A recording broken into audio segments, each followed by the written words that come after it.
Today we hear a familiar gospel, the transfiguration.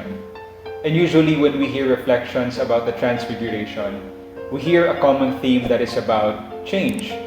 Of course, this is in reference to how Jesus changed before the eyes of his apostles, Peter, James, and John.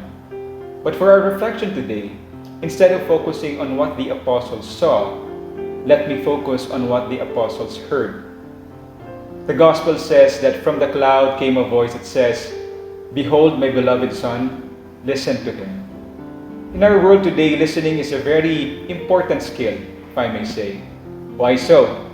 For one thing, I can say that there are a lot of voices in our society these days that seem to clutter our ear, noises that seem to give us confusion on what to believe in.